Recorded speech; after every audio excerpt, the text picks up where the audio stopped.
Good morning everyone. Good morning everyone, मैं सिर्फ नितिन सिंह राजपूत। आइए वेलकम करता हूँ आप सभी का आज की इस वीडियो में। आइए हम पढ़ते क्लास 10 का हिस्ट्री लेसन का the rise of nationalism in Europe. इस लेसन को पढ़ते हैं। तो start the lesson. So without wasting our time we start the lesson. Can you see the picture? See the picture, you will able to see so many things in this picture. इस picture में आपको बहुत सारी चीजें देखने को मिलेगी। जैसे हेवन से यहाँ पे जीसस क्राइस्ट है, एंजल्स है, दे आर ब्लेसिंग। ओके, ये पिक्चर है फ्रेडरिक सीरियो, इन्होंने 1848 में एक पिक्चर बनाई थी। So this was the picture of done by Frederic Sorrieu in 1848। Frederic Sorrieu French artist has prepared a series of 4 print, 4 printing बनाई थी, उसमें से एक पेंटिंग है। Now Frederic Sorrieu has a dream, उनका ड्रीम था कि दुनिया में यूरोप के अंदर 1848 में मतलब 18th सेंचुरी में यूरोप, पूरे यूरोप में डेमोक्रेसी आना चाहिए, डेमोक्रेटिक सोशल रिपब्लिक आना चाहिए। तो यहाँ पे 3 चीजें बताई हैं। From the top of the haven upside you can C from the sky, यहाँ जीसस क्राइस्ट, एंजल्स, यहाँ सब लोग ब्लेसिंग कर रहे हैं। और सेकंड में ये स्पिरिचुअलिटी का रिप्रेजेंट कर रहे हैं और ये फ्यूचर है। और उसके बाद में आपको यहाँ पे स्टैचू ऑफ लिबर्टी बताई गई है। तो स्टैचू ऑफ लिबर्टी में यहाँ लगभग 15 countries like a long train की तरह मार्च कर रहे हैं। स्टैचू ऑफ लिबर्टी के हाथ में 2 चीज़ें हैं। यहाँ स्टैचू ऑफ लिबर्टी के आगे स्विट्जरलैंड, यूएसए निकल चुके हैं, वो देश आज़ाद हो चुके हैं। अब थ्रेशोल्ड पे फ्रांस आ चुका है स्टैचू ऑफ लिबर्टी के सामने। The statue of liberty having 2 things in a hand.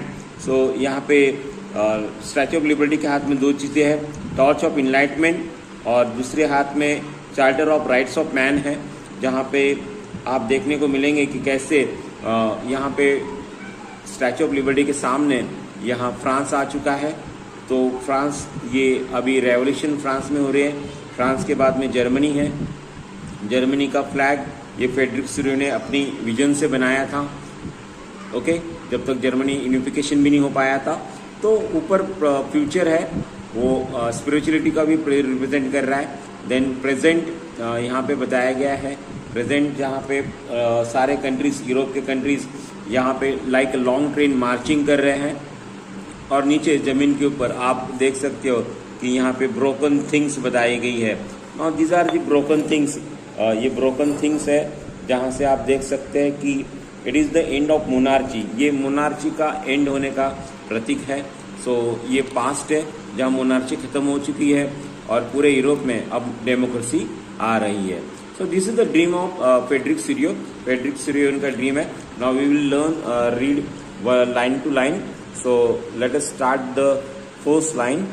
1848 में फ्रेडरिक सीरियो ये एक फ्रेंच आर्टिस्ट है जो एक सीरीज ऑफ 4 प्रिंट बनाते हैं।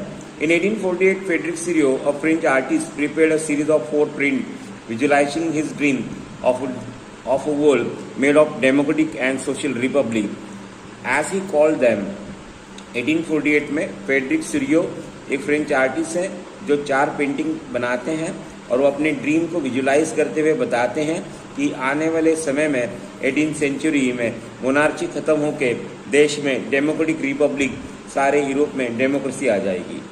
तो फर्स्ट प्रिंटिंग जो फिगर 1 में आपको दिखाई दे रही है, it shows the people of Europe. ये सारे पीपल है यूरोप के हैं। America, main and women of all ages, social classes marching like a long train. America के यहाँ पे सारे लोग जो है वही सारे क्लासेस के लोग लॉन्ग ट्रेन की तरह यहाँ चल रहे हैं।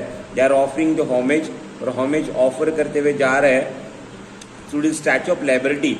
स्टैचू ऑफ लिबर्टी जो है इसके आगे से गए हैं। As you recall, artist of time of French revolution personified liberty as a female figure. और फ्रेंच रेवोल्यूशन के समय आपने देखा कि यहाँ लिबर्टी एक फीमेल फिगर को इस्तेमाल किया गया है। यहाँ ये स्टैचू ऑफ लिबर्टी जो है ये उसके हाथ में टॉर्च ऑफ इनलाइटमेंट है, और यहाँ दूसरे एक हाथ में टॉर्च ऑफ इनलाइटमेंट है तो दूसरे हाथ में charter of rights of man है। Okay, on the earth you can see the images of shattered lie of remain of symbol that is absolute of institution. मतलब यहाँ पे जो जमीन पे ब्रोकन सॉर्ड है, ब्रोकन जो क्राउन है, ये ब्रोकन क्राउन्स और टूटी हुई ये तलवार ये सिंबलाइज करता है it is the end of monarchy. Monarchy खत्म हो गया है। नाउ फ्रेडरिक सिरियक इनका ये ओटोमन विजन था कि पूरे यूरोप में यहाँ पे क्या आना चाहिए, रिपब्लिक डेमोक्रेसी आना चाहिए, और यहाँ पे उनके फ्लैग्स और उनका कॉस्ट्यूम जो है एक तरह से उनके देश को रिप्रेजेंट कर रहा है। नाउ लिबर्टी, यूनाइटेड स्टेट और स्विट्जरलैंड ये ऑलरेडी उस समय एक फ्री नेशन स्टेट बन चुके हैं और ये स्टैचू ऑफ लिबर्टी के सामने से गुजर चुके हैं।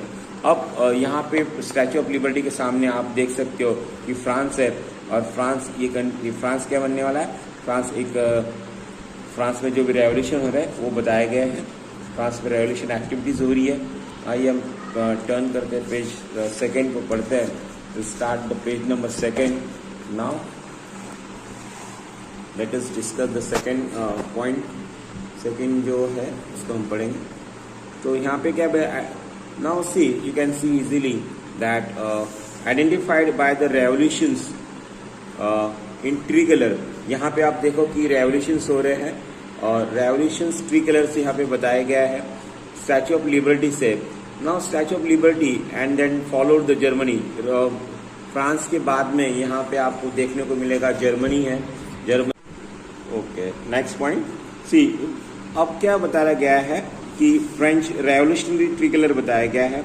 एक्चुअली यहाँ पे जर्मनी जिसका ब्लैक रेड गोल्ड फ्लैग बताया गया है। इंटरेस्टिंग फैक्ट क्या है कि फ्रेडरिक सिरियक ने जब इमेज बनाई तो जर्मनी एक फ्री नेशन नहीं बनाता, ओके, यूनाइटेड नेशन नहीं बनाता, और ना ही उसका फ्लैग ये लेकिन फ्रेडरिक सिरियक का लिबरल होप्स थी 1848 में ये फ्रांस जर्मनी भी एक फ्री नेशन बन जाएगा, डेमोक्रेटिक कॉन्स्टिट्यूशन उसमें आ जाएगा। जर्मन पीपल के बाद में ऑस्ट्रिया है, उसके बाद में you can see different nations are there after Germany, Austria, kingdom of two Sicilies, Lombardy, Poland, England, Ireland, Hungary, Russia. From the heaven you can see Jesus Christ and saints and angels they are gazing the scene. It is the symbol of spiritual, ये symbol है spiritualism का, जहाँ पे ये सारे लोग blessing कर रहे हैं। यू कैन सी आप ये सब लोग ब्लेसिंग कर रहे हैं। और फ्रांस क्या है, एक सिंबल है फैटर्निटी का, यहाँ से ब्रदरहुड का वो सिंबल दिखा रहा है। So in this chapter we will discuss with the 19th century Frederic Sorrieu का जो व्यू है इसको हम पढ़ेंगे ही, साथ साथ 19th सेंचुरी में नेशनलिज्म की फीलिंग कैसे लोगों में आई और वो कैसे पॉलिटिकल मेंटल वर्ल्ड में कैसे चेंज हुआ। And result of this changes nation state बने, मल्टीनेशनल डायनेस्टी का यूरोप में खत्म हुआ और मॉडर्न स्टेट बनते गए, सेंट्रलाइज पावर आती गई। और यहाँ पे क्लियरली आप देख सकते हो कि कैसे फ्री नेशन स्टेट बने, सेंस ऑफ कॉमन आइडेंटिटी लोगों के बीच में पनपती गई और यहाँ पे लोग स्ट्रगल्स करते गए, एक्शन लीडर्स बनते गए। अब यहाँ पे कुछ एक वर्ड्स भी इनको पढ़ लेते हैं। What is nation? Nation is a group of people who share their culture, language, place, is this called as nation. Nationalism क्या होता है? State of belonging towards a nation, ethnic groups वाले लोग इकट्ठा होते हैं। सेंस ऑफ बिलोंगिंगनेस, ये आपने नेशनलिज्म इंडिया की लेसन में भी पढ़ा होगा। आइए पढ़ते, क्वेश्चन है हमारा, ये फ्रेंच रेवोल्यूशनरी लोगों ने कौन कौन सी आइडियाज नेशन स्टेट क्रिएट करने के लिए इस्तेमाल की थी। तो what are the steps taken by French revolutionary people to make united the people of France. तो फ्रांस 11 स्टेप्स ली थी लगभग, आप इन सभी को हम पढ़ेंगे। पहली क्लियर एक्सप्रेशन आप इसमें समझ लो कि nationalism came to French revolution. France में रेवोल्यूशन हुआ 1789 में। फ्रांस एक फुल फ्लेज टेरिटोरियल स्टेट बना 1789 के बाद में। यहाँ मोनार्ची का एक तरह से बढ़ाव आते गया और यहाँ से क्या चेंजेस आए 1789 के बाद में। फ्रेंच रेवोल्यूशन हुआ और फ्रेंच रेवोल्यूशन से मोनार्ची यहाँ खत्म होती गई और फ्रांस के सिटीजन्स ये लोग एक कॉन्स्टिट्यूशन की तरफ, अपने देश के कॉन्स्टिट्यूशन बनाने की तरफ बढ़ी, जैसे नेशनल असेंबली बनी स्टेट जनरल स्टेप्स में। आइए पढ़ते क्वेश्चन का जो पार्ट जो मैंने डिस्कस किया आपसे, what are the 11 steps taken by French revolutionary people to make the France as a free nation. तो फ्रेंच लोगों ने कौन सी स्टेप ली? तो फर्स्ट स्टेप है idea of law party. The first step is law party. France is the fatherland and all the people are citizen. क्या है? फ्रांस एक सबका फादर है और वहाँ के रहने वाले लोग सारे सिटीजन्स हैं। लॉ पार्टी इन लॉ सिटीडोन, ये इम्फेसाइज किया। यूनिटी लाई लोगों में, देखो यूनिटी कैसे लाई कि फ्रांस आपका फादरलैंड है और सारे लोग इसके सिटीजन्स हैं, मतलब we are the part of nation, हम एक सब लोग नेशन का हिस्सा है और यहाँ पे हमारा फ्रांस फादरलैंड है और सारे लोग सिटीजन्स है। Now second point that is French flag. Second point है जो यहाँ पे सेकेंड बताया गया है फ्रेंच फ्लैग। अब फ्लैग में 3 कलर है, जैसे फ्रांस के फ्लैग में जैसे रेड, वाइट, ब्लू 3 कलर है। तो यहाँ पे आप देख सकते हो कि ये 3 कलर मतलब तीनों रॉयल स्टेट को रिप्रेजेंट कर रहे हैं, फर्स्ट स्टेट, सेकेंड स्टेट और थर्ड स्टेट को। देन नेक्स्ट पॉइंट है हमारा state general. State general was elected, यहाँ स्टेट जनरल बनाई गई, जो एक्टिव बॉडी मेंबर्स थे उन्होंने ये बनाई और इसको नाम दिया national assembly. New hymns composed oath were taken, martyrs commemorated in the name of nation. क्या हुआ कि नेक्स्ट पॉइंट है न्यू हैमंस, जैसे आप जानते हो कि यहाँ मर्सलाइज से जब लोग निकले थे, 500 लोग निकले थे, इन्होंने on the way they sing the song of रॉजर डिलेट का सॉन्ग गाया था लोगों ने। यहाँ बाद में वो फ्रांस का नेशनल एंथम भी बना। न्यू हैमंस नए गीत लिखे गए, जैसे वंदे मातरम इंडिया में जब लोग आज़ादी के समय गाते थे तो लोगों में एक नई उम्मीद जागती थी। वैसे ही हमारे फ्रांस के अंदर देखो कि न्यू हैमंस रचे गए और यहाँ पे देश के नाम पे क्या किया गया, शपथ ली लोगों ने, oath were taken that we will make France as a free nation. Martyrs, जो लोग देश के आज़ादी करने के लिए सैक्रिफाइस जिन्होंने किया, अपना बलिदान किया, those people who sacrificed their life, ऐसे लोगों की स्टैचूज बनाए गए, चौराहे पे उनके स्टैचूज बनाए गए ताकि लोगों में यूनिटी आए, लोगों में उनको देख के फ्रांस में रेवोल्यूशन करने की उम्मीद जागे और France is a free nation बने। एक सेंट्रलाइज एडमिनिस्ट्रेटिव सिस्टम लाया ताकि यहाँ पे यूनिफॉर्म लॉज लाए सारे सिटीजन्स को within the country. There should be administrative system हो, यूनिफॉर्म लॉज हो सारे सिटीजन्स के लिए। इंटरनल कस्टम ड्यूटीज़ को ख़त्म कर दिया, यूनिफॉर्म सिस्टम लाया, वेट और मेजरमेंट का सही तरीका लाया। देखो क्या क्या क्या किया। पहले तो France is fatherland, then all the people are citizens, first point. Second French flag जो तीनों स्टेट को रिप्रेजेंट कर रहा है। बाद में स्टेट जनरल, उसके एक्टिव सिटीजन, नेशनल असेंबली बनाई। Fourth point new hymns compose किए, वोट टेकन लिया, मार्टर्स बनाए, मतलब हुतात्मे जो थे मार्टर्स थे उनके स्टैचूज बनाए। Fifth point centralise administrative system लाया, यूनिफॉर्म लॉज लाया सारे सिटीजन्स के लिए। Six point internal custom duties को खत्म कर दिया, यूनिफॉर्म सिस्टम लाया वेट और मेजरमेंट का। 7 पॉइंट देन रीजनल डायलेक्ट को खत्म कर दिया। यहाँ पे रीजनल डायलेक्ट को इंपॉर्टेंस नहीं दिया, more importance is given to the French language.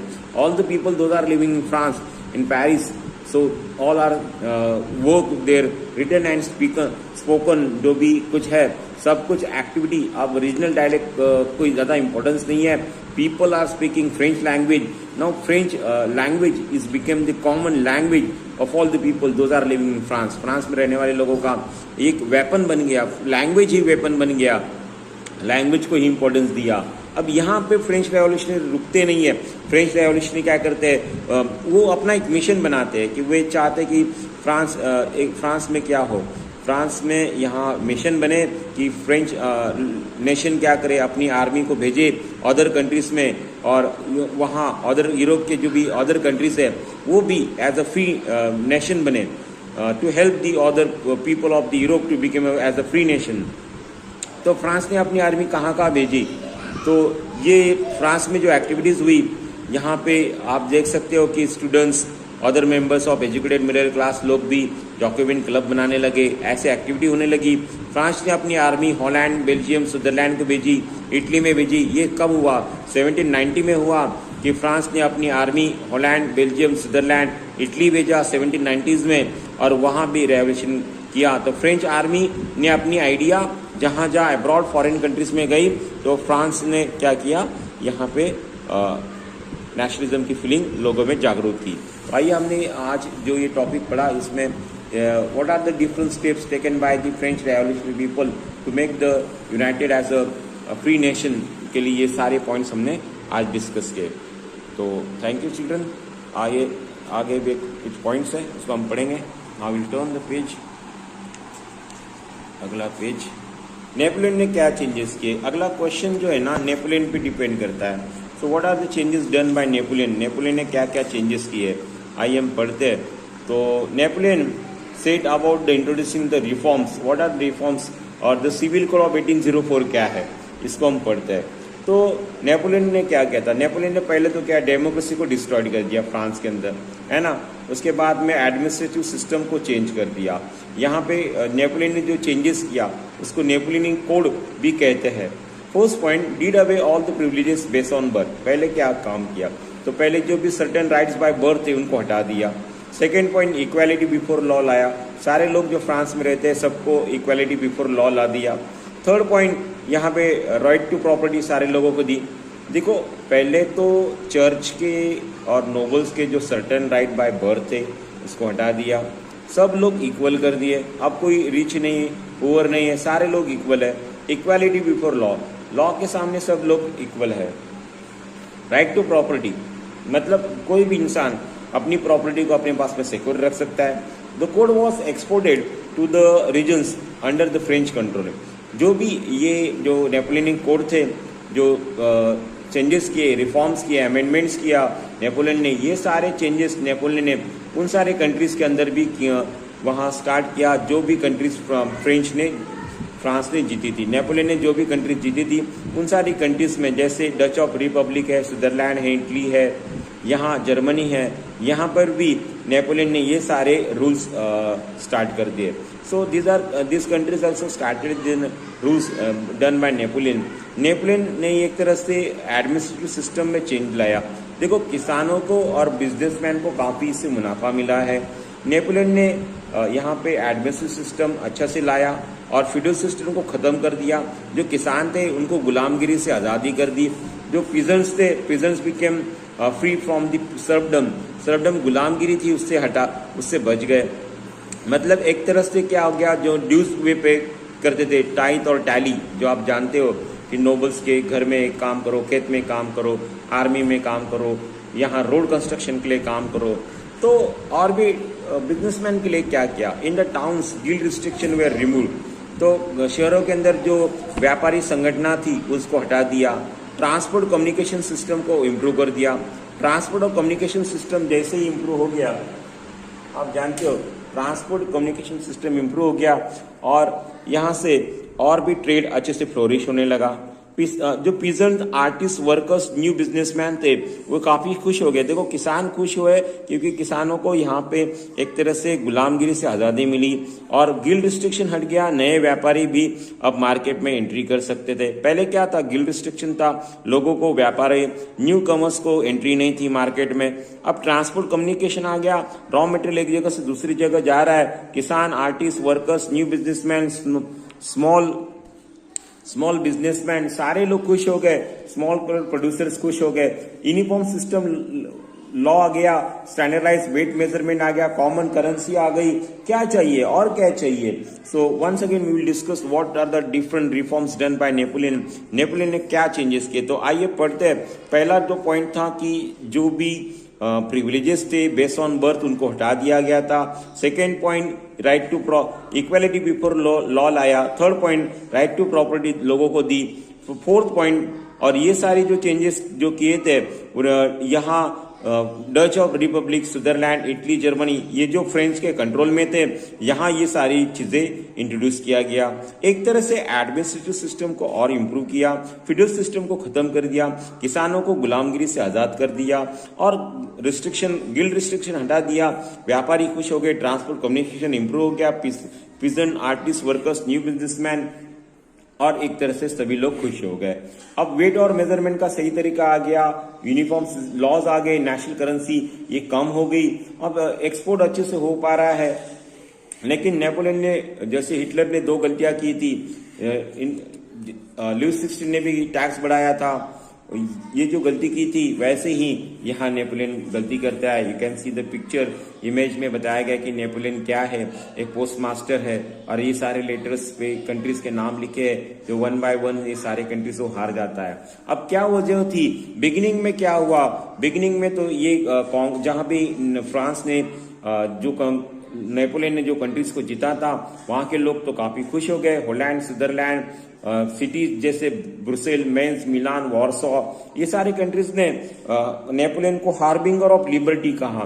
French army को यहाँ हार्बिंग ऑफ लिबर्टी, मसीहा कहा। लेकिन ये जो उत्साह था, इंतजाजम था, ये टर्न हो गया हॉस्टिलिटी में। क्या हुआ, क्या वजह थी, किस वजह से नेपोलियन हार गया? पहली वजह थी इंक्रीज ऑफ टैक्सेशन। नेपोलियन ने एक गलती की, टैक्स बढ़ा दिया, सेंसरशिप कर दिया। सेकेंड पॉइंट, पहला तो टैक्स बढ़ाया, सेकेंड फ्रेंच आर्मी ने यहाँ कंपल्सरी लोगों को आर्मी में ज्वाइन करने को कहा। इसकी वजह से क्या हो गया, फ्रांस को क्या करना था, फ्रेंच आर्मी को rest of the Europe conquer करना था। अब टैक्स बढ़ा दिया, दूसरा फिजिकली फोर्सफुली यहाँ आर्मी में भर्ती कर दिया, जिसकी वजह से सारे कंट्रीज के लोग नाराज हो गए और धीरे धीरे नेपोलियन सारे कंट्रीज वन बाय वन जो कॉलोनीज जीता था वो सब हार गया। I hope everything is clear to you. मैं समझ गया कि आज आपको फ्रेडरिक सूरियो ने क्या ऑटोमन विजन था ये समझ में आया है। और सेकंड क्वेश्चन हमारा, फ्रेंच रेवोल्यूशनरी यहाँ पे कौन कौन से स्टेप्स अपनाते हैं जिससे फ्रांस में रेवोल्यूशन होता है, और ये 11 स्टेप्स है, तो ये स्टेप्स आपको याद रखना होगा। और एक शॉर्ट नोट, मतलब 3 क्वेश्चन है, what is nation, what is the Ottoman vision of Frederic Sorrieu, और यहाँ फ्रेंच आर्मीज ने या फ्रेंच रेवोल्यूशनरी कौन से स्टेप्स अपनाए थे फ्रांस में रेवोल्यूशन करने के लिए। और लास्ट क्वेश्चन आता है हमारा, right a short note on Napoleonic code of conduct या सिविल कोड ऑफ 1804 क्या था। ये सारे क्वेश्चंस आपको एग्जाम में जरूर आएंगे। I hope everything is clear to you. Here we will stop, we will meet in next video. अगर मेरा वीडियो आपको पसंद आया तो शेयर कीजिए अपने फ्रेंड के साथ। तब तक के लिए thank you, bye children. Good morning everyone, मैं सिर्फ नितिन सिंह राजपूत। आइए वेलकम करता हूँ आप सभी का आज के इस वीडियो में। So will start the video. So making of nationalism in Europe, second point है। ये टॉपिक हमारा लेसन का नाम है nationalism in Europe, class 10 CBSE। So if we look at the map of 18th century, Europe will be find that there will no nation state as we knows them today.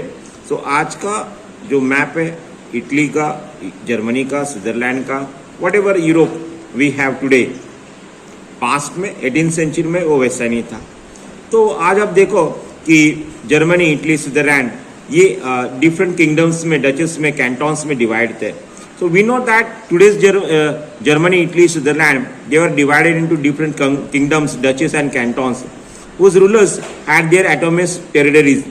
अब ये जो Germany, Italy, Switzerland था, या different kingdom, duchess, कैंटोन्स में जो divide था, यहाँ उनके जो राजा थे वे एटोक्रेटिक टेरिटरीज में, यहाँ एटोक्रेसी उनकी थी। Eastern and central Europe were under the autocratic monarchies within the territory which lived their diverse people. So eastern और सेंट्रल यूरोप के अंदर जो भी राजा थे वे अपने डाइवर्स पीपल थे, मतलब in the sense that there are people those having their different culture, tradition and customs. They did not see themselves as sharing a collective identity और कॉमन कल्चर। यहाँ जो लोग थे उनकी एक कॉमन आइडेंटिटी नहीं थी। पीपल हैविंग डिफरेंट कल्चर, लोगों की भाषा, कल्चर सब कुछ अलग था। Often they even spoke different language belonging to different ethnic groups. तो जो लोग यहाँ थे वे अलग भाषा बोलते थे, इनके सब कल्चर ट्रेडिशंस अलग थे। The Habsburg Empire that ruled over Austria-Hungary, for example, was patchwork of many different regions and people. जैसे आप जानते हो ऑस्ट्रिया हंगेरी ये जो कंट्रीज थे यहाँ पे डिफरेंट रीजन्स थे और लोग भी डिफरेंट थे, इनका कल्चर, ट्रेडिशन, लैंग्वेज सब कुछ अलग था। It included Alpine regions, Troy, Austria and Sudetenland, as the Bohemia and aristocracy was prominently German-speaking, also including Italian-speaking provinces in Lombardy and Venetia. So, Troy, Austria, Sudetenland, Bohemia, यहाँ पे रहने वाले लोग अलग भाषा बोलते थे। लोमार्डी, वेनेशिया, इटालियन में रहने वाले लोग अलग भाषा बोल रहे। इन Hungary, half of the population spoke Magyar language. Hungary country के अंदर आधी पॉपुलेशन मैगार भाषा बोल रहे हैं और half of the people speak a variety of dialect. तो आधी जो कंट्री है वहाँ के लोग अलग ही डायलेक्ट बोली भाषा बोल रहे हैं। इन गैलेशिया the एट्रोक्रेसी spoke Polish language.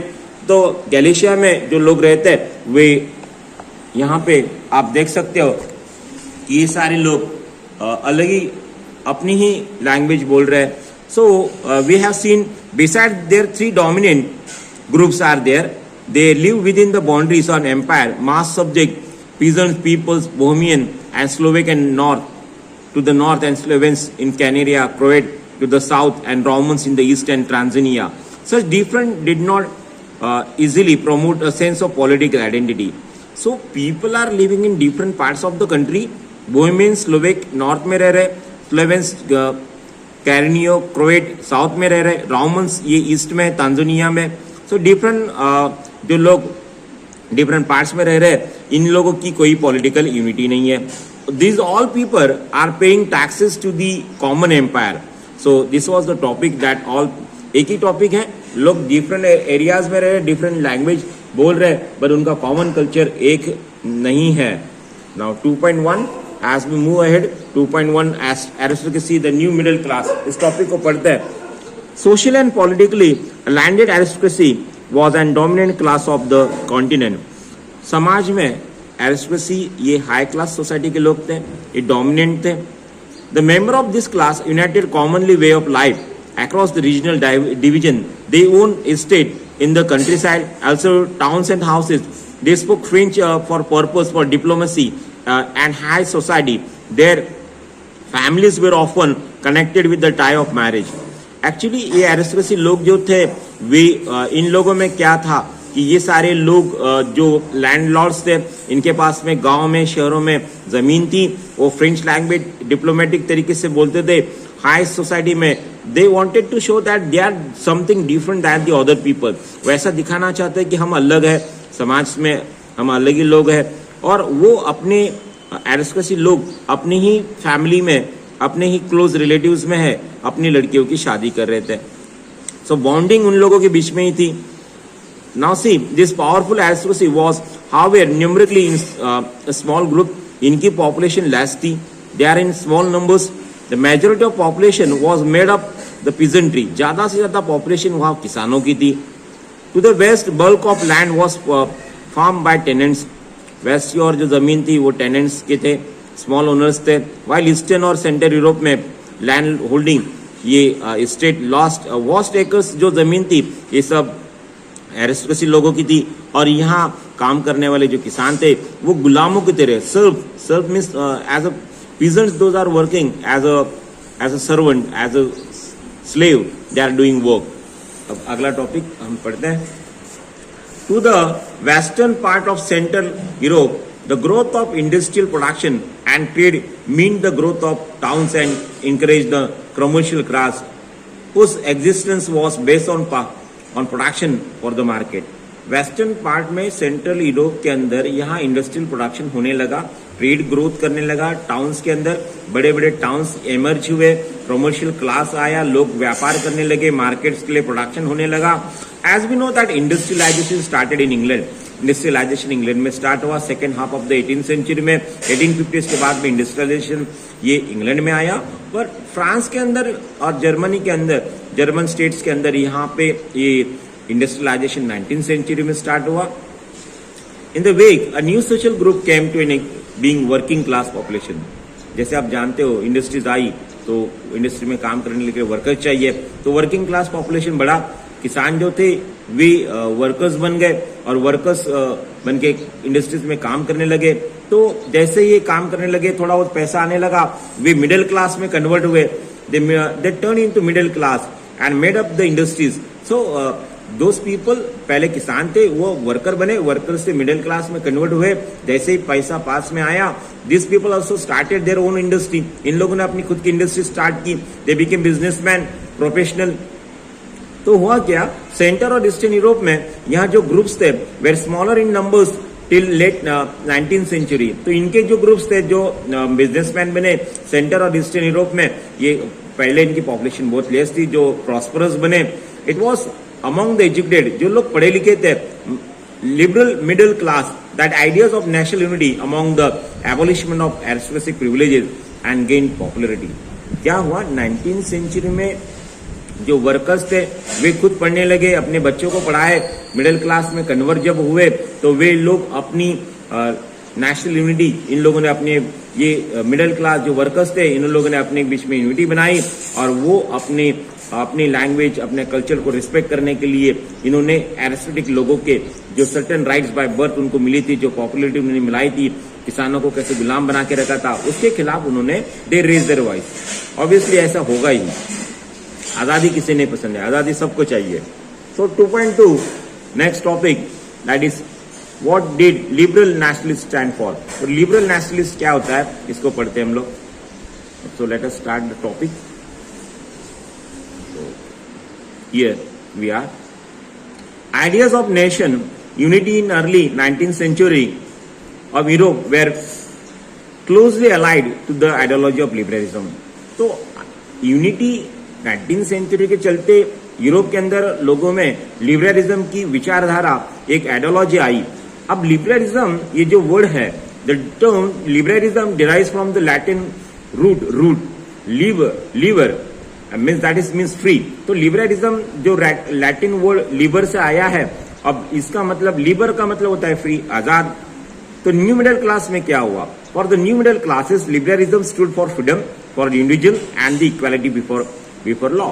Those people in new middle class, इनके लिए लिबरलिज्म का मतलब क्या होता है, इनके लिए लिबरलिज्म का मतलब क्या है कि सभी लोग जन्म से आजाद है, each and every person is born to free, equality before law, सभी लोग लॉ के सामने एक है, समान है। Politically it emphasises the concept of governance by consent, और ये चाहते कि हमें आजादी तो मिले लेकिन सरकार भी इसको कंसेंट परमिशन दे। Since French revolution liberalism stood for the end of autocracy and clerical privileges. तो फ्रांस में जो रेवोल्यूशन हुआ, फ्रेंच रेवोल्यूशन जो हुआ, वहां लिबरलिज्म का मतलब क्या है, मतलब एंड ऑफ ऑटोक्रेसी, मोनार्ची खत्म हो गई है, uncontrol power of kingdom is come to an end, clerical privileges, जो क्लर्जी लोगों को सर्टेन राइट्स थे, वे टैक्स लेते थे और टैक्स वो सरकार को पे नहीं करते थे। A constitution representative government through the parliament, मतलब फ्रांस के लोग, फ्रेंच रेवोल्यूशनरी लोग, फ्रांस के अंदर लोगों को क्या चाहिए था, फ्रांस के अंदर लोगों को चाहिए था कि सरकार बने, वहां पार्लियामेंट हो। 19th सेंचुरी के चलते लिबरल्स जो थे also stress the innovative for private property. अब लिबरल्स 19th सेंचुरी के चलते चाहते थे कि हमें प्राइवेट प्रॉपर्टी का अधिकार मिले, अपनी प्रॉपर्टी हमारे पास में रख सके। At equality before law did not necessarily stand for universal suffrage. आप जानते हो कि 19th सेंचुरी में फ्रांस के अंदर क्या हुआ था, जो लोग पहले तो 25 एज के ऊपर जो लोग थे उनको टैक्स, जो लोग ज्यादा 3 दिन का टैक्स पे करेंगे उनको राइट तोड़ दिया था। जब फ्रांस रिपब्लिक बना तो 21 के ऊपर के लोगों को, एज के ऊपर के लोगों को राइट तोड़ मिला। So you will recall that revolutionary France was marked with the first political experiment in liberal democracy. Right to vote also guaranteed and to elected guaranteed exclusively property owned men. पहले जिनके पास में property, उन्हीं लोगों को right to vote मिला था। Men without property and all women did not exclude political rights. जो जिनके पास में प्रॉपर्टी नहीं है वुमेन को, या जो मेन जिनके पास में प्रॉपर्टी नहीं है, जिनके पास में जो वुमेन को तो डिनाइड कर देता है राइट टू वोट के लिए। Only a brief period under the Jacobian period, जब जैकोबिन पीरियड आया तो जो एडल्ट लोग थे उनको थोड़ा बहुत राइट्स मिले, पॉलिटिकल राइट्स मिले, राइट टू वोट मिला। हाउएवर नेपोलियन कोड जब आया तो however the Napoleon code were back to limited suffrage which reduce the women's to status of minor subject to autonomy and father of and husband. तो Napoleon के समय तो ये सारे अधिकार वुमन के, तो वुमन को राइट टू वोट तो नहीं मिला। और 19th सेंचुरी में और 20th सेंचुरी में वुमन ने क्या किया, एंड नॉन प्रोपर्टी मेन जो थे they started opposition to movement.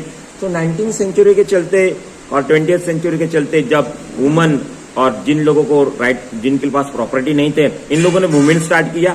They all people are demand for equal political right. तो ये इक्वल पॉलिटिकल राइट्स की डिमांड करने लगे इन द इकोनॉमिक स्फीयर। अब जो बिजनेसमैन थे, इन लोगों के लिए लिबरलिज्म का मतलब क्या होता है, आइए पढ़ते हैं।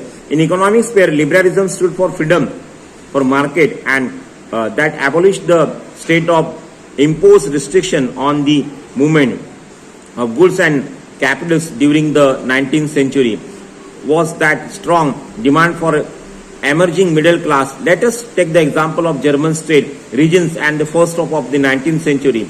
इकोनॉमिक स्फीयर में लिबरलिज्म का मतलब क्या है कि जो लोग व्यापार करना चाहते हैं उन्हें फ्री से, आजादी से व्यापार करने का आजादी मिले। अपने गुड्स को एक जगह से दूसरी जगह लेके जाने का अधिकार मिले। 19th सेंचुरी में स्ट्रॉन्ग डिमांड बढ़ी मिडिल क्लास के लोगों ने जर्मन स्पीकिंग लैंग्वेज के अंदर। जो 19th सेंचुरी में जो लोग थे, इन्होंने जैसे नेपोलियन ने कुछ चेंजेस किया था। Napoleon administrative measures had created out of, Napoleon ने चेंजेस किया। और इकोनॉमिक स्फीयर में क्या चेंजेस हुए थे, आइए देखते हैं।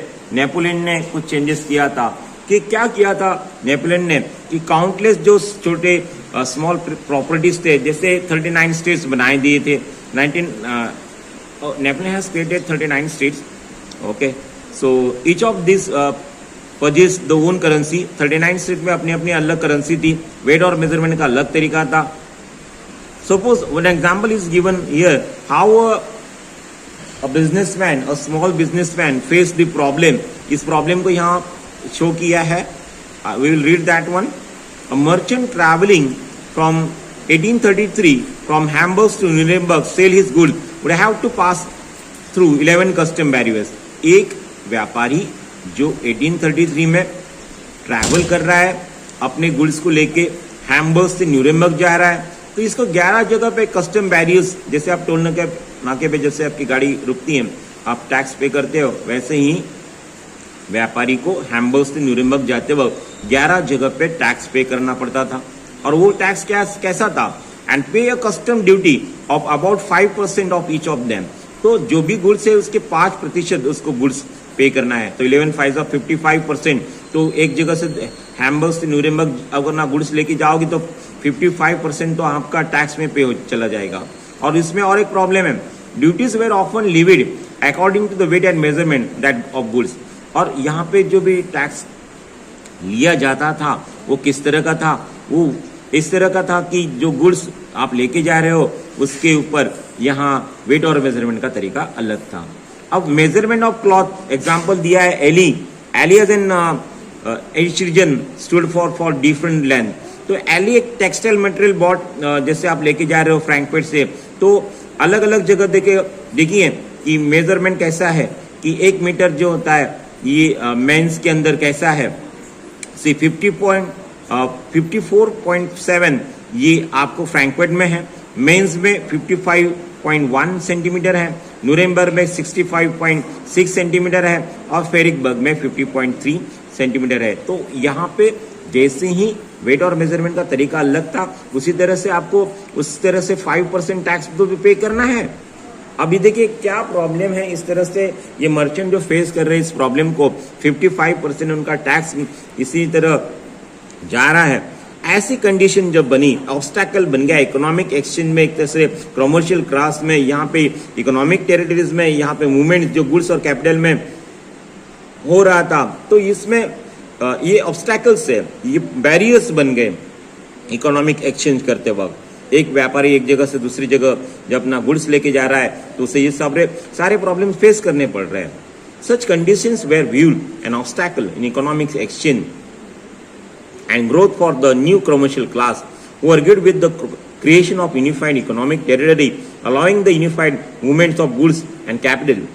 1834 में क्या हुआ, in 1834 a custom union or Zovillion was formed, an initiative of Prussia and joined by most of the German state।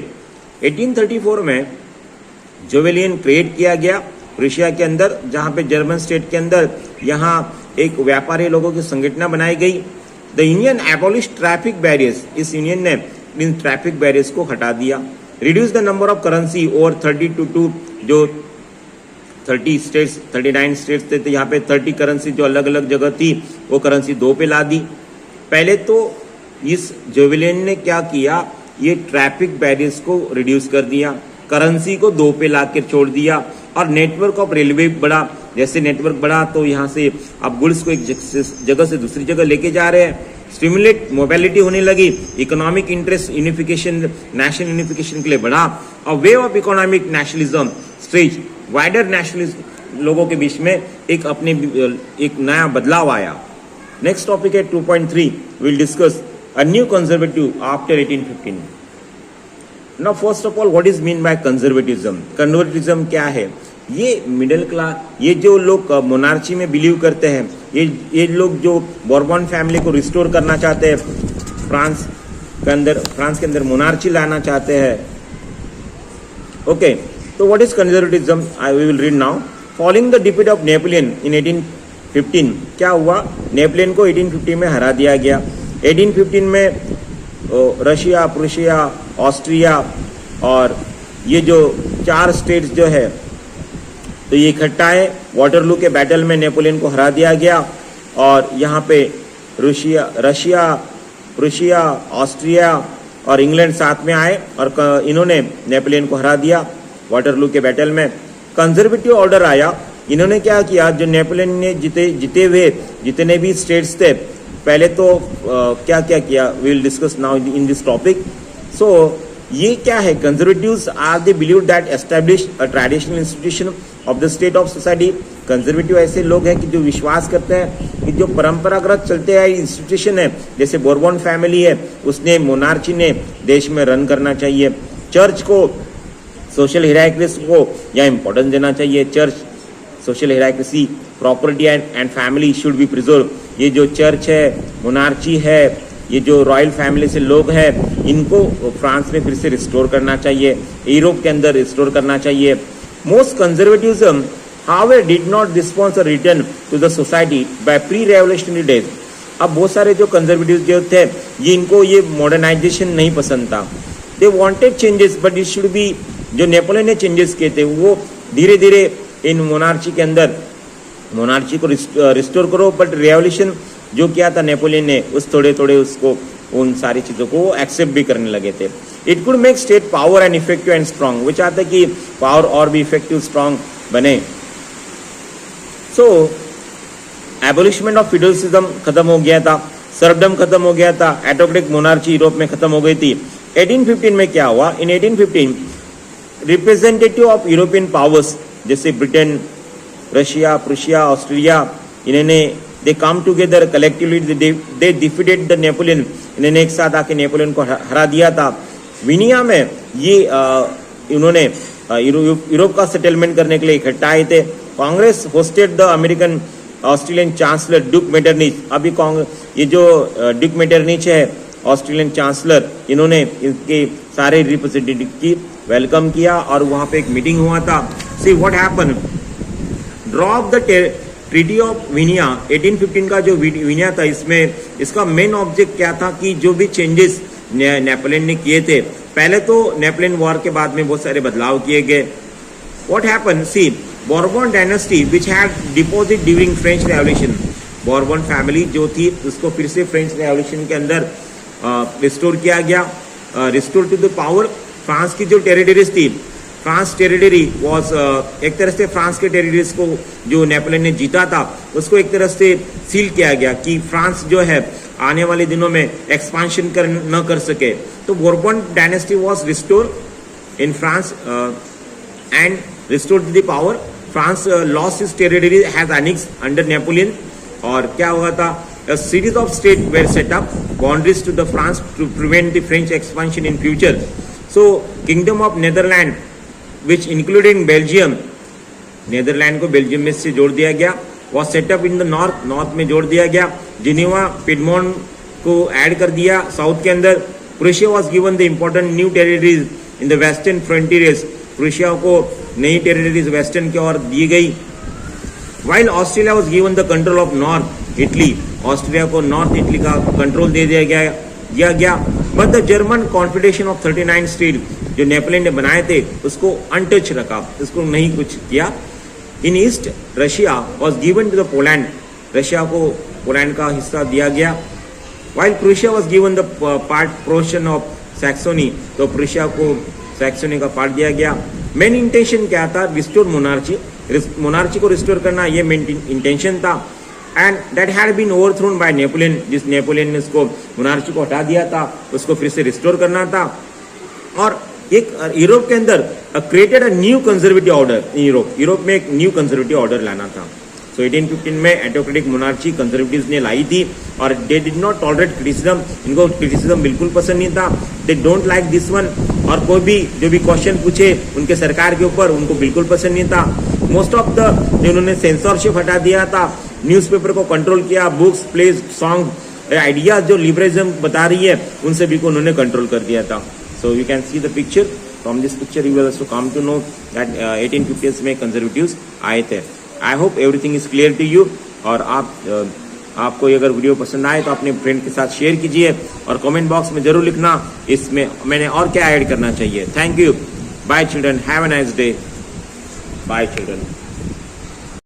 Good morning everyone. My self Nitin Singh Rajput. आइए हम पढ़ते हैं क्लास 10th का हिस्ट्री लेसन का नेशनलिज्म इन यूरोप. इस lesson को पढ़ते हैं. 2.4 revolutionaries. During the years of 1815, the fears of repression drove many liberal nationalists underground. तो बहुत सारे जो लिबरल नेशनलिस्ट थे जिन्होंने अंडरग्राउंड वर्क किया था, उनमें से कुछ लीडर्स की आज हम बात करेंगे. Secret societies sprang up in many European states to train the revolutionaries and spread their ideas. क्या हुआ? कुछ सीक्रेट सोसाइटीज बनी कि जहां से यूरोप के अंदर जो भी क्रांतिकारक है, जो भी रेवोल्यूशनरी पीपल है, उनको ट्रेन करने के लिए यहां सीक्रेट सोसाइटीज का स्टार्टअप हुआ. To be the revolutionary at the mean a commitment to oppose monarchical form that had been established after the Congress of Vienna and to fight for liberty and freedom. What happen? क्या हुआ था कि जो क्रांतिकारक थे, actually ये जो मोनार्चिकल form of government, ये कांग्रेस ऑफ विनिया 1815 के बाद में यहाँ पे यूरोप के अंदर कांग्रेस ऑफ वियना ने क्या किया, पूरे यूरोप में एक तरह से मोनार्ची को लाया. और सारे जो नेशनलिस्ट थे वे चाहते हैं कि लिबर्टी मिले, आज़ादी मिले, फ्रीडम मिले. Most of the revolutionaries also saw creation of nation state as a necessary part of struggle of freedom. और बहुत सारे क्रांतिकारक लोगों का कहना था कि देश जो है ये आज़ाद होना चाहिए और उनके फ्रीडम के लिए स्ट्रगल करना बहुत ज़रूरी है. अब ऐसे ही एक इंडिविजुअल पर्सन, एक हमारे इटालियन रेवोल्यूशनरी जेसीपी मैजिनी है, इनके बारे में आज पढ़ेंगे. So now will try to learn about that. So Giuseppe Mazzini will start. One such individual was Italian revolutionary Giuseppe Mazzini, born in Geneva. तो Giuseppe Mazzini जिनका जन्म ये जिनेवा में हुआ 1807 में. He became the member of secret society of Canterbury. तो वो secret society के पहले मेंबर बने. As a young man of 24, उम्र के 24 साल में, he was sent to exile in 1831 for attempting a revolution in Liguria. उम्र के 24 साल में इनको देश से हद्दपार कर दिया था कि इन्होंने 1831 में लिगोरिया जैसे कंट्री के अंदर रेवोल्यूशन कर दिया था, कोशिश किया था. He subsequently founded 2 more underground society. Giuseppe Mazzini, इन्होंने 2 सीक्रेट सोसाइटीज बनाई थी. First Young Italy that is in Marseilles in France, and second one Young Europe in Bern, whose members were like-minded young men from Poland, France, Italy and German states. अब young Italy, young Europe 2 secret society बनाई और इसके जो members थे वे different countries के थे, Poland, France, Italy, Germany के थे. अब जेसीपी मैजिनी इनका कहना क्या था, इनका थिंकिंग ऑर्डर क्या था? Giuseppe Mazzini believe that God had intended nations to be natural unit of mankind. Giuseppe Mazzini का कहना है कि भगवान ने सारे देश जो है ये नेचुरली सभी मनकाइंड के लिए बनाए हैं, सभी इंसानों के लिए बनाए हैं. So Italy could not be continue to be a patchwork of small states and kingdom. इसलिए जेसीपी मैजिनी का कहना है कि इटली जो है ये छोटे छोटे स्टेट्स में या किंगडम्स में बंटना नहीं चाहिए. It had to be forge into single unified republic within the wider alliance of nations. यहाँ पे हमें यूनिफिकेशन करना होगा और अलायंस करके देश अलग अलग पार्ट्स को मिला के एक अलायंस करके नेशन को रिबिल्ड करना होगा. This unification alone could be based on Italy in liberty. और जब यूनिफिकेशन होगा तभी इटली में लिबर्टी आएगी, आज़ादी आएगी. Following this model, secret societies that start up in Germany, France, Switzerland, Poland. तो ऐसे ही सीक्रेट सोसाइटीज और भी डिफरेंट कंट्रीज में बनी, जैसे जेसीपी मैगजीन ने फ्रांस में, यंग यूरोप, यंग इटली, ये जो 2 सीक्रेट सोसाइटी बनाई थी, वैसे ही जर्मनी, फ्रांस, स्विट्जरलैंड, पोलैंड में भी सीक्रेट सोसाइटीज बनी। Giuseppe Mazzini relentlessly opposition to monarchy. Giuseppe Mazzini इन्होंने मोनार्ची को बहुत अपोज किया, विरोध किया। And his vision of democratic republic frighten the conservatives. वे चाहते कि डेमोक्रेसी आना चाहिए, इसलिए कंजर्वेटिव्स डेमोक्रेसी जेसीपी मैगजीन से काफी डरते भी थे। मेटरनिच ने क्या कहा है? Metternich describe him as the most dangerous enemy of our social order. कहते हैं कि समाज में बदलने वाला, समाज को बदलाव लाने वाला एक ही इंसान है, वह है JCP magazine. He can change anything. तो ये शॉर्ट नोट है। आज हमने पढ़ा द रेवोल्यूशनरी 2.4। ये टॉपिक में से जेसीपी मैगजीन पे शॉर्ट नोट लिखो, ऐसा एग्जाम में क्वेश्चन भी आता है। अगला क्वेश्चन, नाउ वी स्टार्ट, पढ़ेंगे हम उसको। ओके, तो स्टार्ट नाउ। नेक्स्ट टॉपिक, अभी अगले टॉपिक पढ़ते हैं हम लोग। तो एज ऑफ रेवोल्यूशन 1830s 1848। तो एज ऑफ रेवोल्यूशन क्या है? तो एज ऑफ रेवोल्यूशन में क्या क्या हुआ, now will discuss. As the conservatives regime tried to be consolidate their power. अभी क्या हो गया कि ये जो कंजर्वेटिव्स थे अपनी पावर्स ये एस्टेब्लिश कर रहे थे। So liberalism and nationalism came to be increasingly associated with the revolution in many regions of Europe. और यूरोप में, इटालियन, जर्मनी स्टेट्स में, ऑटोमन एम्पायर, आयरलैंड, पोलैंड में यह रेवोल्यूशन होना स्टार्ट हो गया था। This revolution were led by the liberal nationalist belonging to educated middle class. जो भी रेवोल्यूशन हुआ, मिडिल क्लास के लोगों ने, एजुकेटेड लोगों ने काफ़ी इसमें पार्टिसिपेट किया। Professors, school teachers, clerks, members of commercial middle class, they took in a better way. The force appeal start took place in France जुलाई 1830। तो पहला जो स्टार्ट था, ब्रेकआउट था, ये जुलाई 1830s में फ्रांस में हुआ। बॉर्बन किंग्स वो had been restored to power during the conservatives reaction after 1815 were now overthrown by liberal revolutionary who installed constitutional monarchy with Louis Philippe at the head।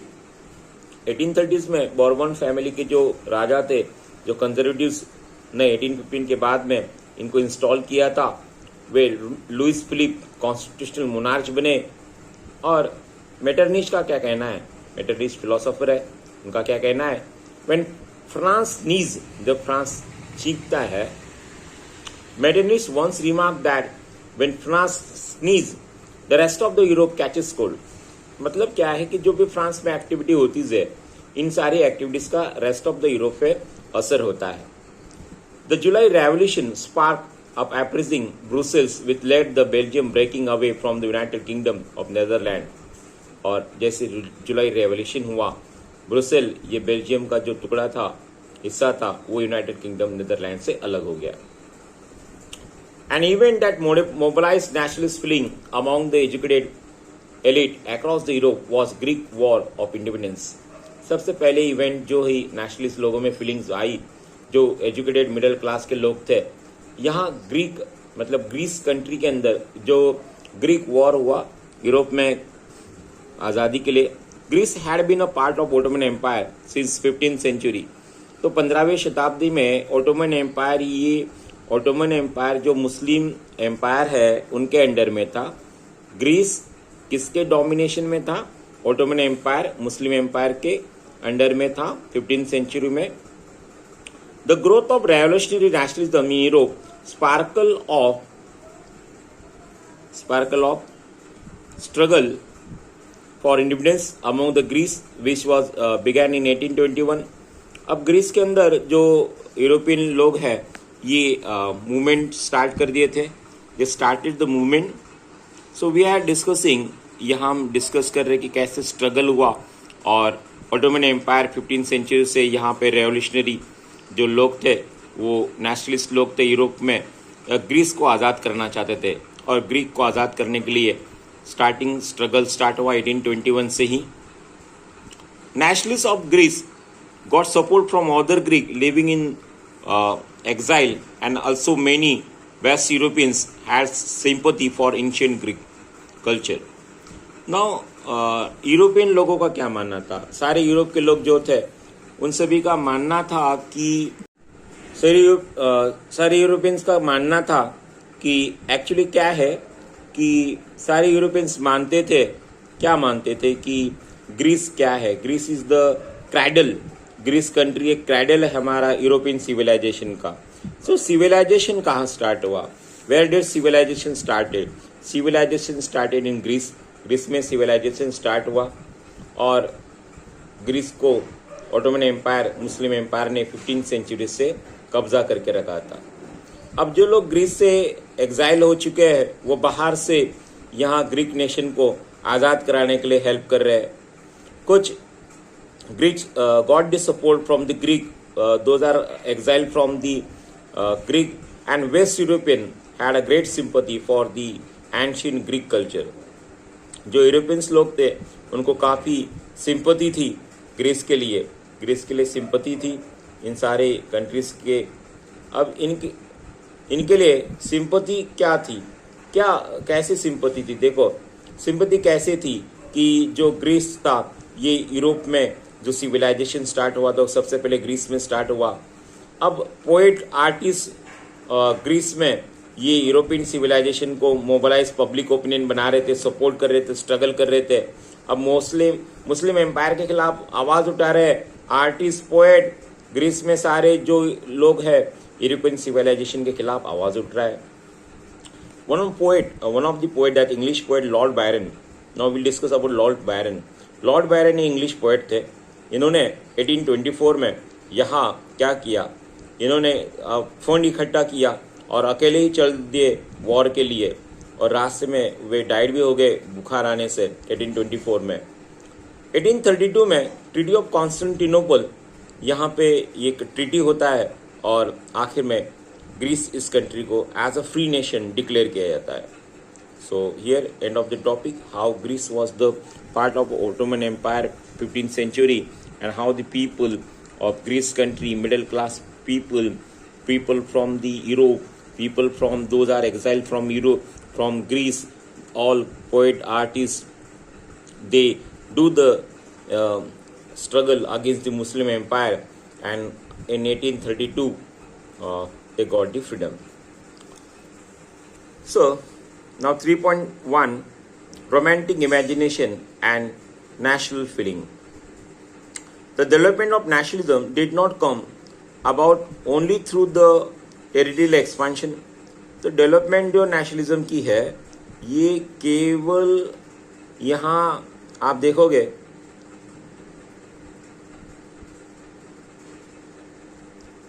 कि जैसे development जो हुआ nationalism में, यह केवल कल्चर प्ले इम्पोर्टेंट रोल तो अदा करता है नेशन को बिल्ड कराने के लिए, लेकिन आर्ट, पोइट्री, स्टोरीज भी काफ़ी इम्पोर्टेंट हेल्प करती है तो शेप द पब्लिक ओपिनियन।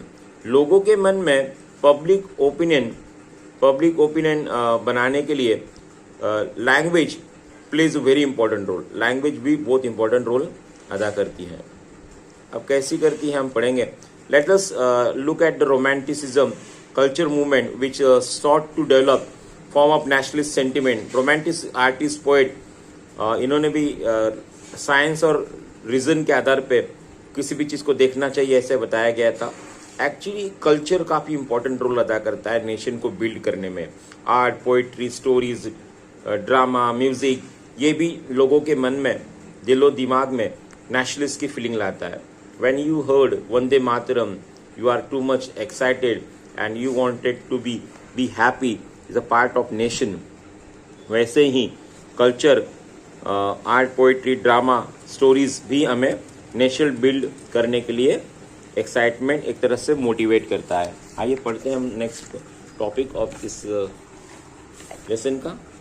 सो कैसे आर्ट, पोइट्री इंस्पायर करता है डिस्कस करते हैं। And focus instead of emotions it evoke the emotions, हमारे इमोशन को जागरूक करता है. Feeling and efforts to create a sense of शैटर कलेक्टिव हेरिटेज, हमें देश हमारा एक नेशन बिल्डिंग के लिए और बढ़ना चाहिए, और sense of unity, common culture, we should glory the past of our nation. So other romantic German philosopher भी जोहान गुडरफोल्ड हर्डर्ड थे 1744 से लेकर 1803 में. इन्होंने क्या किया, इन्होंने जर्मन कल्चर को डिस्कवर किया, गांव गांव घूमे, कॉमन कल्चर को इकट्ठा किया, फोक सॉन्ग, फोक पोइट्री, फोक डांस, इसको इकट्ठा किया और नेशन बिल्ड करने के लिए काफ़ी फेमस भी हुए. सो लोगों को लगता है ये मेरे गांव का है, ये मेरा कल्चर है, ये मेरा देश है. तो sense of belonging and collectiveness, ये कल्चर काफ़ी इंपॉर्टेंट रोल अदा करता है. सो ये माइंड बिल्डअप भी करता है नेशन बिल्डिंग के लिए. Now next paragraph. The emphasis on vernacular language, collective of local folklore was not so recover an ancient national spirit, but also carry the modern nationalist message to the large audience who were morally illiterate. अब देखो कि आपको जान के खुशी होगी कि language भी हमारे एक तरह से हमारे बीच में काफ़ी इम्पोर्टेंट रोल अदा करता है. Language is very important for our nation building. देश को बिल्ड करने के लिए लैंग्वेज एक वेपन बन सकता है. Now take us the example of Poland. Poland का एग्जांपल लेंगे. पोलैंड में क्या हुआ था 18th सेंचुरी में, जब ग्रेट पावर्स रशिया, ऑस्ट्रेलिया इकट्ठा हो गए थे, तो इधर पोलैंड में भी इंडिपेंडेंट टेरिटरी एग्जिस्ट जो था, रशिया ने डोमिनेट करके रखा था. और म्यूजिक और लैंग्वेज के थ्रू लोगों ने कैसे फीलिंग जागरूक की. कोरल कोरस भी ये इन्होंने नेशनल स्ट्रगल के लिए ऑपेरा, म्यूजिक, ड्रामा का इस्तेमाल करके लोगों में एक तरह से नेशनल सिम्बॉल्स और फोक डांस से यूनिटी क्रिएट करने की कोशिश की थी. Language to play an important role in developing the nationalist sentiment. Russian occupation, Polish language was forced to be out and school. जैसे रशिया ने क्या किया था, पोलैंड के अंदर जो स्कूल थे तो पॉलिश लैंग्वेज को निकाल दिया और सारे बच्चों को रशियन लैंग्वेज फोर्स कर दिया था सभी दूर. 1831 में आर्म्ड रेबेलियन ने, रशिया ने क्या किया, रशिया के रूल ने यहाँ पे जो फीलिंग थी लोगों की, क्लर्जी, पोलैंड में जो क्लर्जी लोग थे वे लैंग्वेज को वेपन की तरह इस्तेमाल करते थे. एक्चुअली क्या है कि रशिया ने स्कूल में बच्चों को रशियन लैंग्वेज को फोर्स कर दिया. पोलैंड की पॉलिश लैंग्वेज है. अब यहाँ के जो रिलीजियस जो प्रीस्ट है या बिशॉप है, वे पोलैंड की जो पॉलिश लैंग्वेज है उसको वेपन की तरह इस्तेमाल किया. एक्चुअली पॉलिश लैंग्वेज चर्च में इस्तेमाल होती है रिलीजियस इंस्ट्रक्शन देने के लिए. तो polish that was used in church for church gathering and all religious instructions were given in Polish language. So here, instead of using the Russian language, the church priest and bishop used the Polish language instead of Russian language. So being angry, all the Russian authority, they make all the priest and bishop sent into Siberia के jail में डाल दिया. Russian authority ने punishment दिया. और यहाँ पे आपने देखा कि कैसे use of Polish language became the symbol of struggle for the Russian dominance. तो रशियन डोमिनेंस के खिलाफ कैसे यहाँ एक वेपन बन गया. I hope language is very important for us. Everything is clear to you. 3.2 hunger, hardship and popular revolt. 1830s वाला period जो था मंदी वाला पीरियड था, ग्रेट इकोनॉमिक हार्डशिप वाला पीरियड था. एक्चुअली क्या हुआ, 19th सेंचुरी के फर्स्ट हाफ में पॉपुलेशन बढ़ गया. Population increase in first half of the 19th century. Enormous population all over the Europe increase. In most countries there were more seekers of job than employment. लोगों को job चाहिए था, employment नहीं था, population बढ़ गया था, मंदी वाला पीरियड था. Population from rural areas migrate to cities, live in overcrowded some area. गांव से लोग शहर आए, शहर में लोग ओवर क्राउडेड सिटीज में रहने लगे, एम्प्लॉयमेंट ढूंढ रहे थे लोग, पॉपुलेशन बढ़ गया था. Small producers in towns were often faced the stiff competition from imported cheap machines made goods from England, where industrialization was more advanced than on continent. क्या हो गया कि जो छोटे प्रोड्यूसर जो टाउन के अंदर थे वे काफ़ी मशीन्स के गुड्स को उसके सामने नहीं टिक पाए. मशीन गुड्स काफ़ी अट्रैक्टिव और फिनिशिंग उसका सही था. इंग्लैंड से जो मशीन्स आई थी वो इंडस्ट्रियल प्रोडक्शन कर रही थी और उसके सामने लोकल जो प्रोड्यूसर्स थे वो टिक नहीं पाए. This was specially so textile production. ये टेक्सटाइल प्रोडक्शन के बारे में हुआ और यहाँ पे टेक्सटाइल प्रोडक्शन भी जानते हैं घर में स्मॉल वर्कशॉप में उस समय हो रहा था तो मशीन के सामने नहीं टिक पाए. यूरोपियन एरिस्टोक्रेसी को अभी भी एरिस्टोक्रेसी के पास में स्टिल पावर एंजॉय कर रहे थे. पीजेंट्स अभी भी फ्यूडल ड्यूज और ऑब्लिगेशन में दबे हुए थे. एक तरफ फूड प्राइसेस की कीमत बढ़ चुकी थी, बैड हार्वेस्ट हो रहा था और पॉपुलेशन बढ़ते जा रहा था. See the condition. रोजगार नहीं है, मशीन्स इंसान से ज़्यादा काम कर रही है, इंसान को एम्प्लॉयमेंट नहीं है, पॉपुलेशन बढ़ रहा है, किसान टैक्स पे कर रहे हैं, फूड की प्राइसेस बढ़ रही है, बैड हार्वेस्ट हो रहा है. कंडीशन काफ़ी ख़राब है 1830s का. It is very bad time. The year of 1848 was such one year. Full shortage was there and unemployment was there. Population of Paris is out of on roll. क्या हुआ 1848 में पॉपुलेशन जो बढ़ चुका था, फुल शॉर्टेज हो गया था, लोगों को रोजगार नहीं थे. तो ऐसे में लोग रास्ते पे आए, लुइस फिलिप के पैलेस के ऊपर अटैक किया और लुइस फिलिप मैं तो डर गया. लुइस फिलिप भाग गया. Louis Philippe was forced to flee. Louis Philippe भाग गया. आइए, हंगर हार्डशिप, पॉपुलेशन बढ़ गया, खाने को नहीं है लोगों को, एम्प्लॉयमेंट नहीं है. See the condition, it is too much bad, है ना. कैसी कंडीशन होगी, ऐसे लोग रहे होंगे. नेशनल असेंबली ने फ्रांस को रिपब्लिक बनाया और सभी लोगों को अबाउट 21 जो थे सबको राइट टू वोट दिया. अब यहाँ और एक स्टोरी है 1845 की, साइबेरियन कंट्री की. इसको हम पढ़ते हैं. क्या हुआ था साइबेरिया में, सिलिसिया, एक रिवॉल्ट के बारे में बताया गया है कि 1845 में यह एक कॉन्ट्रैक्टर था जो रॉ मटेरियल देख के फिनिश गुड्स बनाता था. और यहाँ पे उल्मो रिडोल्फ, इन्होंने जर्नलिस्ट है जिन्होंने ये स्टोरी हमें बताई है कि सिलिसियन गांव के अंदर लगभग ऐसे 18,000 ऐसे गांव में जो ऑर्डिनरी पीपल वीवर्स थे, जो वीविंग करते थे, कॉन्ट्रैक्टर आता था, एक तरह से रॉ मटेरियल दे के फिनिश गुड्स लेके जा रहा था. 18,000 इनहैबिटेंट्स कॉटन वीविंग जो थे ऑक्यूपेशन कर रहे थे. और मिजरी क्या है, इनकी काम की कंडीशन काफ़ी एक्सट्रीम थी. देखो, people need the job more acute. The desperate needs of job had been adventure and the contractor of reduced the prices of goods by order. Actually क्या था कि जो कॉन्ट्रैक्टर था रॉ मटेरियल दिया करता था, फिनिश गुड्स लेके जा रहा था. लेकिन जब फिनिश गुड्स की बात आई तो यहाँ जब फिनिश गुड खरीदने की बात आई तो कम कीमत में व्यूवर्स को रिटर्न्स दिया करता था. लोग वेजेस ज़्यादा चाह रहे थे. कंडीशन काफ़ी ख़राब है. 4 जून दोपहर 2 बजे एक लार्ज क्राउड इकट्ठा हुआ. वीवर्स इकट्ठा हुए और उन लोगों ने सीधे इस कॉन्ट्रैक्टर के घर पे, मैशन पे अटैक किया, वहाँ मार्चिंग किया. एक तरह से हम अटैक नहीं कहेंगे क्योंकि कॉन्ट्रैक्टर के घर वे लोग गए थे. People march to the mansion of contractor for the demand of higher wages. अब यहाँ पे जब कॉन्ट्रैक्टर आया और contractor use bad words, scornful threatening words for the people.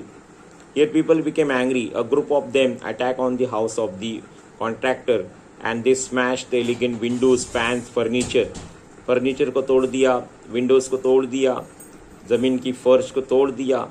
एक ग्रुप ऑफ लोगों ने क्या किया, स्टोर हाउस गए. स्टोर हाउस में जो छुपा के जो क्लॉथ रखा था लूट लिया. Plunder the supply of cloth, torn in sheets, फाड़ दिया, सारे कपड़े फाड़ दिए.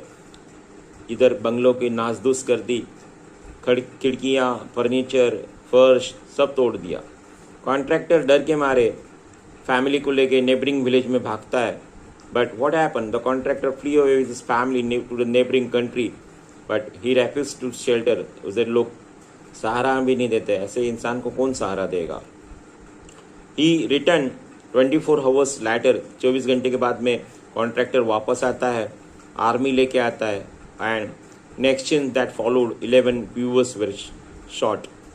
तो 11 लोगों को मार देता है। एक सिलेसिया की यहाँ पे स्टोरी बताई, कैसे ही यहाँ पे सिलेसिया में लोगों को बुराई, इतना कॉन्ट्रैक्टर के जुल्म सहना पड़ा, इतना मेहनत करने के बावजूद भी रिटर्न्स नहीं मिला, आखिर में क्या हुआ कॉन्ट्रैक्टर के साथ में, आई हमने पढ़ा।